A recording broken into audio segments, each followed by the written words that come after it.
আসসালামু আলাইকুম ভিউয়ার, সবাই কেমন আছেন? আশা করি আল্লাহর রহমতে ভালো আছেন। আজকে আলোচনা করব আমি passive voice of verbs with double object.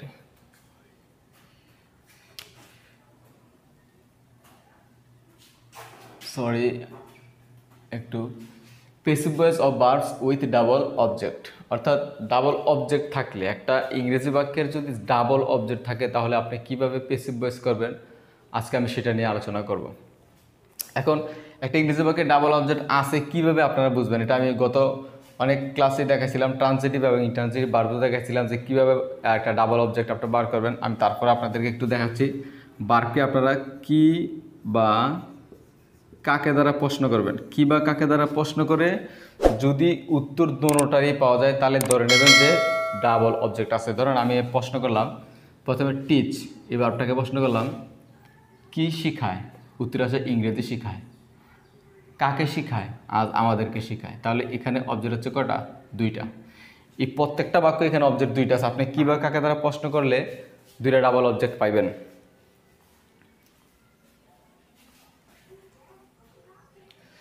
আপনি কি বা কাকে দ্বারা প্রশ্ন করলে এখানে ডাবল অবজেক্ট দুইটা পাবেন। তার জন্য আমি এখানে লিখছি যে passive voice of verbs with double object. এখন এই ডাবল অবজেক্টগুলোকে আপনি কীভাবে পেসিভ করবেন? অবজেক্টটাকে তো সাবজেক্ট করতে হবে। কীভাবে সাবজেক্ট করবেন, অর্থাৎ কোনটাকে ধরবেন, এটাকে না এটাকে, ব্যক্তিবাচক নাকি বস্তুবাচকটাকে ধরবেন। অর্থাৎ আমরা কী দ্বারা প্রশ্ন করলে সরাসরি পাই ডাইরেক্ট অবজেক্ট, আমরা মনে রাখবেন যে ডাইরেক্ট অবজেক্ট পাই। আর কাকে দ্বারা প্রশ্ন করলে পাই ইনডাইরেক্ট অবজেক্ট। আপনি এখন ইনডাইরেক্ট অবজেক্টকে সাবজেক্ট করতে পারেন বা ডাইরেক্ট অবজেক্টকে সাবজেক্ট করতে পারবেন, তবে সবচেয়ে উত্তম হচ্ছে ব্যক্তিবাচক অবজেক্টটাকে সাবজেক্ট করে পেসিভ করাই সবচেয়ে উত্তম। আপনারা এখানে মনে রাখবেন। তাহলে আমরা একটু করি। যেমন প্রথমে আমরা লিখব কি, আজ অবজেক্টকে সাবজেক্ট করব। যেমন আজকে সাবজেক্ট করেছে আমরা জানি, আজের সাবজেক্ট এসেছে উই। আমি এগুলো দেখাইছিলাম প্রথম ক্লাসে। উই আমরা জানি প্রেজেন্ট টেন্স ডোডাস ফ্রম, ডোডাস অর্থাৎ বারোর ওয়ান থাকলে আমরা জানি এমিজার হয়, তাহলে আর হবে। আমি প্রথম ক্লাসে দেখাইছিলাম উই আর, তারপর বারবার থ্রি লিখতে হবে। টিচার থ্রি হচ্ছে টট, টট, তারপর হচ্ছে ইংলিশ। অর্থাৎ দ্বিতীয় যে অবজেক্টটা, আমি ব্যক্তিবাচক অবজেক্টগুলোকে সবগুলোকে আমি কি করব, সাবজেক্ট বানাবো। দ্বিতীয় অবজেক্টটাকে আপনারা কি করবেন, বারবার থ্রি পর পরেই এই ইংলিশ শব্দটা লিখে ফেলবেন। অর্থাৎ দ্বিতীয় অবজেক্টটাকে আপনারা বারবার থ্রি পর পরে লিখে ফেলবেন। যেমন ইংলিশ, ইংলিশ, তারপর হচ্ছে বাই, তারপর হচ্ছে কি বাই হিম। আমি এখানে ছোটো করে আপনাদেরকে একটু স্ট্রাকচারটা লিখে দিচ্ছি। অবজেক্টের সাবজেক্ট, অক্সিলিয়ারি ভার্ব আপনাদের জানা আছে, ভার্বের থ্রি, তারপর হচ্ছে বাই, এভাবে করবেন। অর্থাৎ দ্বিতীয় অবজেক্টটা আপনি ভার্বের থ্রি পর পরে লিখবেন।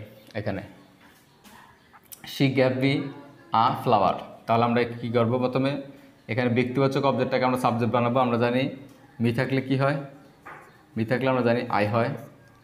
যেমন আই গ্যাভ, এটা ভার্বের টু আছে, আমরা জানি ভার্বের টু থাকলে ওয়াজ হয়, আই ওয়াজ। তারপরে লিখতে হবে ভার্বের three, given.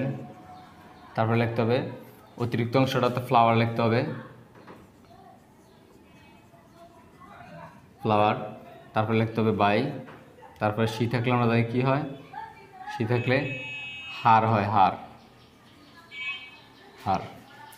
Mother showed me a picture. আপনি কি করবেন, আই শুড মানে দেখাইছিল, তাহলে এটা ভার্বের টু আছে, টু থাকলে আমরা জানি কী লিখতে হয়, ওয়াজ আর লিখতে হয়, ওয়াজ। অক্সিলিয়ারি ভার্ব লিখলাম, ভার্বের থ্রি লিখবেন, ভার্বের শুড, ভার্বের থ্রি আছে এটা, শুড। তারপরে লিখবেন এই পিকচার।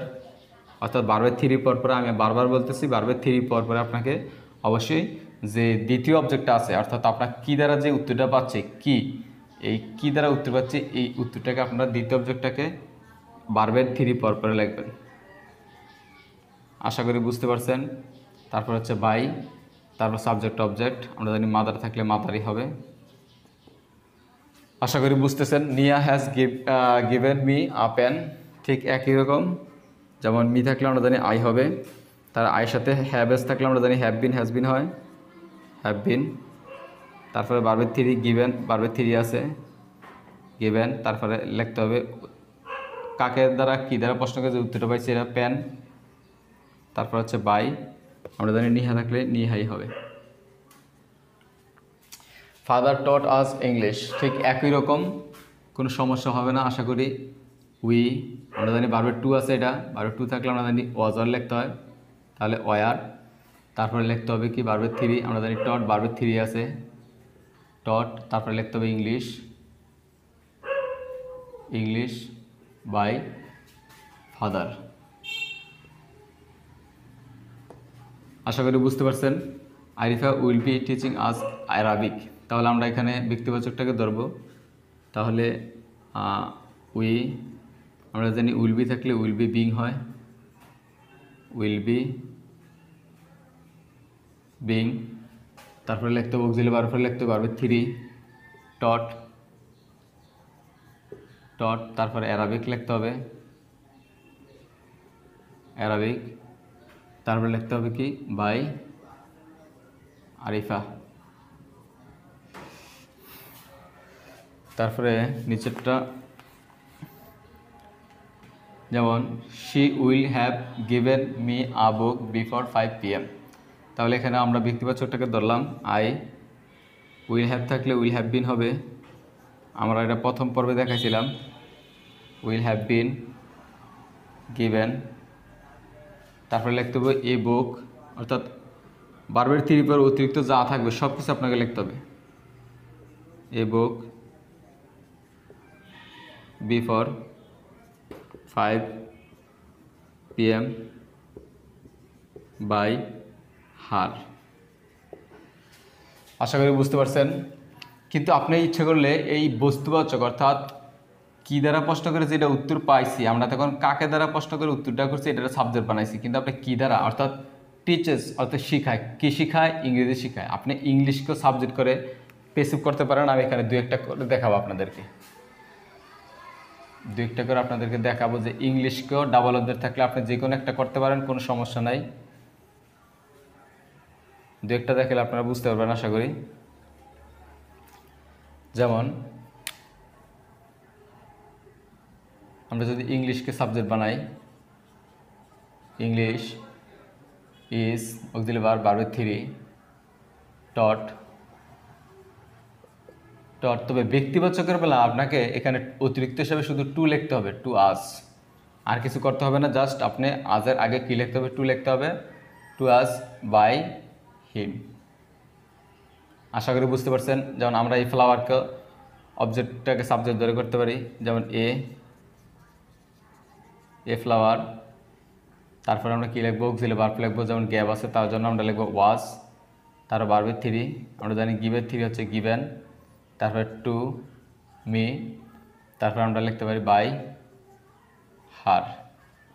আশা করি বুঝতে পারছেন। আপনি যে কোনো একটা অবজেক্ট ধরতে পারেন, তবে বস্তুবাচক ধরলে যদি সাবজেক্ট এটা বস্তুবাচক থাকে, ব্যক্তিবাচকটা আগে আপনাকে অতিরিক্ত হিসেবে টু যোগ করতে হবে, জাস্ট এতটুকুই পার্থক্য, আর তেমন কোনো পার্থক্য নাই। আমি এটাও করে দেখাচ্ছি, যেমন এ পিকচার, এই পিকচার আমরা জানি এটা ভার্বের টু, টু থাকার কারণে ওয়াজ লিখতে হবে। শুড টু মি, অর্থাৎ মিয়ের আগে টু দিতে হবে, টু মি বাই মাদার। এটা একটু করে দেখাচ্ছি, যেমন আপ অ্যান হ্যাজ, আমরা জানি হ্যাজ থাকলে হ্যাভ বিন হ্যাজ বিন হয়, হ্যাজ বিন গিভেন, এর আগে কী দিতে হবে, টু দিতে হবে, টু মি বাই নিহা। আশা করি এগুলো এইভাবে করতে পারবেন। আশা করি বুঝতে পারছেন। যদি একটা অ্যাক্টিভ ভয়েসে ডাবল অবজেক্ট থাকে কীভাবে পেসিভ করতে হয়, আজকের পর থেকে আশা করি আপনাদের কোনো সমস্যা হবে না। যদি কারো বুঝতে সমস্যা হয় অবশ্যই কমেন্ট বক্সে কমেন্ট করে জানাবেন। আর আপনারা যদি পারেন কমেন্ট বক্সে আপনারা এই বাক্যগুলোকে একটু কষ্ট করে, আমি একটু মুছে আপনাদেরকে 1 মিনিট সময় দিচ্ছি, যদি আপনারা পারেন এই বাক্যগুলোকে পেসিভ করে আপনারা কমেন্ট বক্সে আমাকে দেখাবেন। অর্থাৎ দুইভাবে করবেন, অর্থাৎ আজকে অবজেক্ট সাবজেক্ট ধরে করতে পারবেন, ইংলিশকে সাবজেক্ট করে আপনারা এই 3টা বাক্যকে ইংরেজি করে অর্থাৎ পেসিভ ভয়েস করে আপনারা আমাকে দেখাবেন। তো সে পর্যন্ত সবাই ভালো থাকবেন। Bye bye.